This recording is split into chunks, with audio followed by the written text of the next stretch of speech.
For the first time, she tried to get close to her husband, but he coldly rejected her. Even then, she didn't say a word. But things had been this way for the last 5 years, even though they'd only been married for 8. She knew her husband had lost interest in her, yet she still dreamed that one day they would have a child of their own. To keep him happy and save her marriage, she let her life slip by from age 30 to 35. In those strange 5 years, she barely spoke to her husband, had no social life, and didn't have a job. Sometimes, she felt like the most useless woman in the world. Whenever she saw photos of her friends with their kids on social media, she felt a wave of jealousy and despair. Looking at her diamond wedding ring, it felt like a heavy shackle pinning down her destiny. When her husband came home, she just asked how he was out of habit, like a machine, 2 strangers just going through the motions. I thought you'd be asleep by now. Dinner. I already ate out. Were you watching a drama? Yeah, the one I recorded. Gotcha. I picked up some eggs. I figured we were out, right? The fact that he brought up the eggs shows they really needed to rethink their marriage. See, she had also bought eggs that morning but didn't tell him. This life, void of communication or any real response, was tearing their marriage apart. When she felt bad about not mentioning the eggs she bought, her husband said, "Oh, is that how it is? Well, I guess we're having eggs for the next few days then." After he left the room, she was lost in thought again. Was she really never going to be a mother? Their only friends were a couple in their 60s who were very happy and had a child. Maybe to save face or hide their reality. Whenever that couple visited, these two would act like they were perfectly happy. But seeing their child reignited that longing in her heart. After 5 years, she tried to make a move again, but as always, her husband shut her down. "We should get some sleep. Do you think I'm that unattractive?" "No, I'm just tired." "I'm tired too. Working all day. I get it, but at my age, everyone else is already a mom. Everyone has their own family. We have a family too. There's the 2 of us, right?" She told him that if he loved her, he'd understand. But every time, he would just silently get up and go sleep on the sofa. He wanted to stay far away, to avoid his wife. Then, she got a school reunion invitation. To stop feeling useless, she started working again at age 35. That's where she met Mayama-san, who always wore a mask and barely spoke. She was curious why he wore a mask even in the summer heat, until a colleague chimed in. "That's just how he is. Just like a panda can't live without bamboo, he can't live without that mask." She didn't really get it. The colleague wanted to make him look weird, but she noticed that she and Mayama were actually a lot alike. At the party, Mayama asked her what the real meaning of marriage was. Junko had no answer because she had lost all faith in her own. Mayama seemed to read her heart and said, "Regretting things in silence becomes a habit after a while." To understand what he meant by that, Junko stopped Mayama after the party and asked him, "What did you mean by that earlier?" "Exactly what I said. Maybe I've put a mask over my heart too." "What do you mean by too?" "Sorry, just thinking out loud." On the flip side, the husband went to his own reunion and ran into his first love. He was thrilled, but his ex told him she was divorced and living alone with her son. After the party, she mentioned that his wife must be very beautiful, but before the husband could say anything, Junko saw them together. She hadn't seen her husband laugh like that in years. Seeing that scene made Junko suspicious, and she quickly said goodbye to Mayama and ran home. She felt like she finally understood why her husband hadn't touched her in 5 years. She had the chance to ask him directly, but she just started blaming herself. "Am I just not attractive as a woman anymore? I'm too scared to ask, so I just smile. I'm such a useless woman." When Junko's friend found out about her struggles, she helped her recreate a makeup look from 5 years ago. She wanted to reignite her husband's interest, but when she got all ready and stood in front of him, he didn't even notice. "Did you change the hand soap in the bathroom?" "Yeah, friends are coming over, so I put out a new one."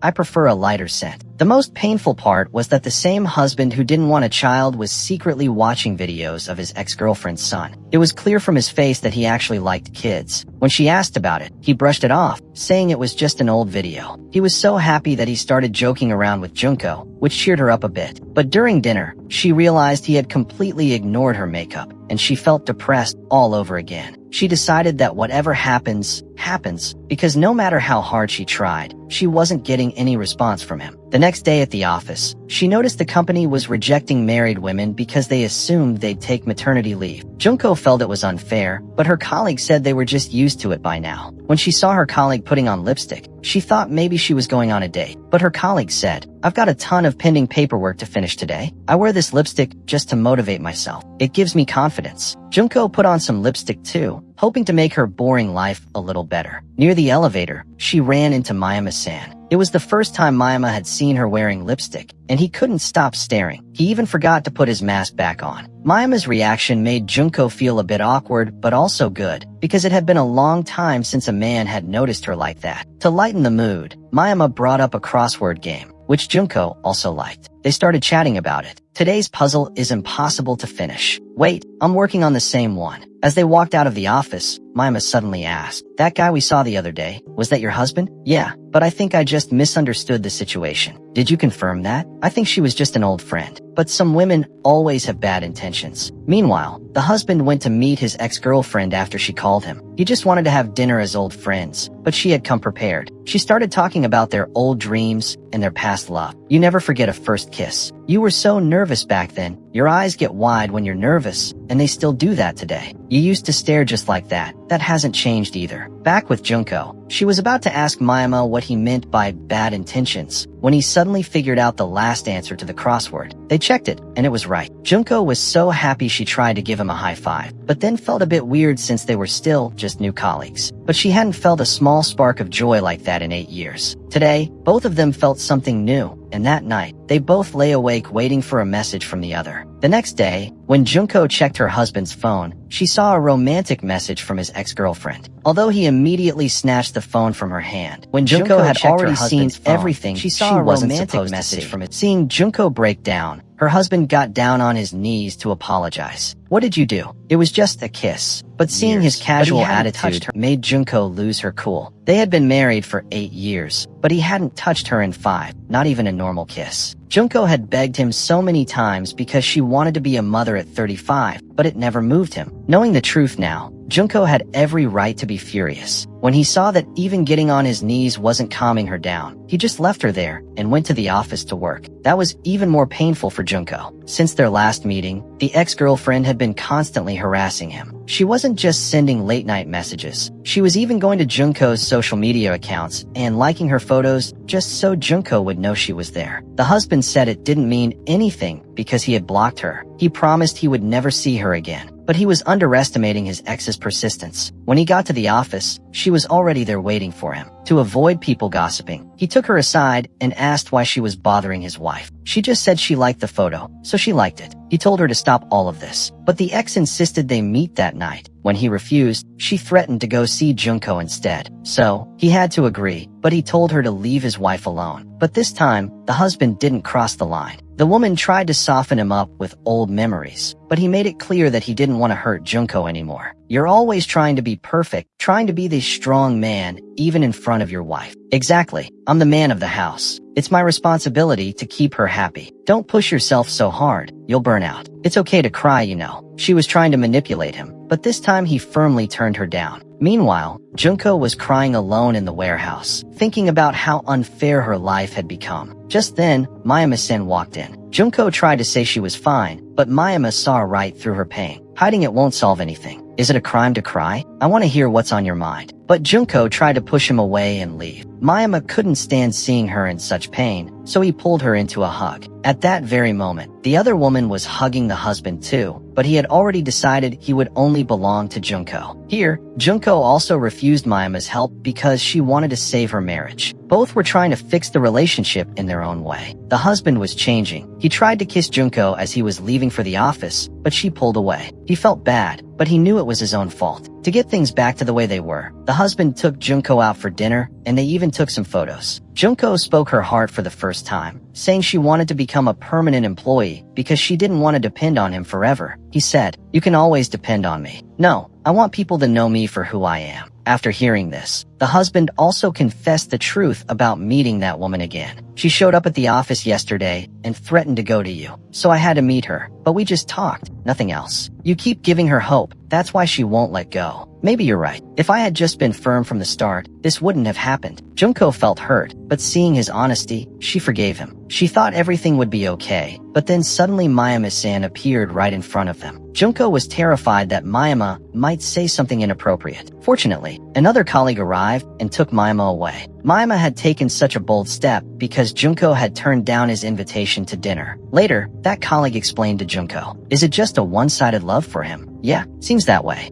But as a woman, Junko couldn't find any peace. So, without telling her husband, she decided to go meet that woman herself. She went there to warn her off, but the moment she stood before her, Junko's trembling hands betrayed her nerves. On the other hand, that woman sat there completely composed. Junko asked why she was chasing after her husband, but instead of giving a straight answer, the woman turned it around, asking if this was a request or her right as a wife. Junko was a gentle soul. She didn't want to fight. She said that as a wife, it was her responsibility to stand by her husband and clear up his confusion, but the woman just mocked her. Responsibility and duty. Don't you get tired? Do you even know if your husband wants any of this? In the name of being husband and wife, maybe you're just suffocating him. Junko had no answer for that, but she knew the woman was divorced and had a child. She hit back, asking if she had ever put pressure on anyone. The woman replied, "At least I don't put it on him. Maybe that's why he came to see me." Junko had gone there to settle the score, but she came back speechless. All she could manage to say was that they were husband and wife, and she was just an outsider trying to break up a home. But the woman just coolly asked, "Oh, so you guys are happy then?" That careless attitude made Junko even angrier. Back home, Junko tried to hide her anger so her husband wouldn't worry, but she ended up asking the very question that woman had raised. "Do I put too much pressure on you?" "No, not at all. Why do you ask?" "Just because. Let's go to sleep. We have to get up early tomorrow." Even though there wasn't a big fight, both of them lying awake had become a common thing. Junko started focusing on herself and, at 35, went away for a 7-day training program. This meant their roles were reversed. Without Junko, the husband had to cook for himself. One day, while making noodles, he burned his hand and accidentally broke Junko's favorite plate, which he desperately tried to glue back together. Tired of eating out, he went to his friend's house, where the friend sensed his pain. "How's it feel living alone?"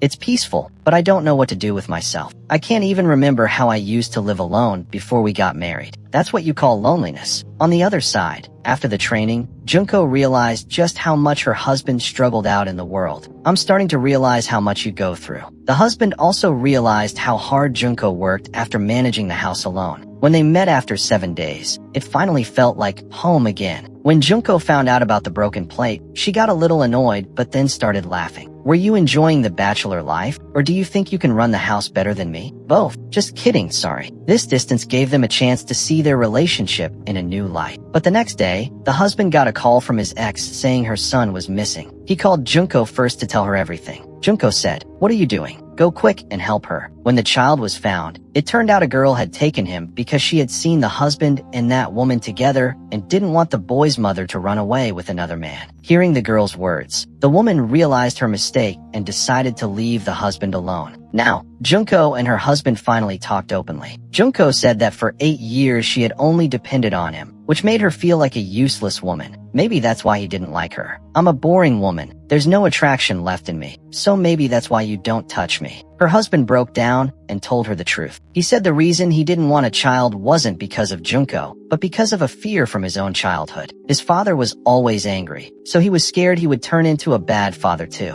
"I didn't even know what I wanted. I just wanted to be with you." After pouring their hearts out, the distance between them faded, and they planned a weekend getaway. But they had no idea that fear wasn't the only reason he had been pushing her away. But when he rejected her once again, she started thinking about getting a divorce. While she was asking her colleague about the divorce process, the colleague asked, "Is having children really that important?" "Well, because we're husband and wife, right?" To dodge the weight of that conversation, Junko mentioned 3 things she wanted to do after the divorce. Number 3, go on an overseas trip. Number 2, get a room with a loft. And number 1, go on a date with someone new. When Junko got home and was just about to bring up the divorce, her husband suddenly said, "Maybe I should go to the hospital. For your sake, I have to fix this." It turns out he had visited those old friends of theirs who had a child later in life. Seeing them made him realize what a real marriage and family actually meant. For the first time, a desire for a family sparked within him, and he decided to face his problem head on. Junko decided to give him one last chance.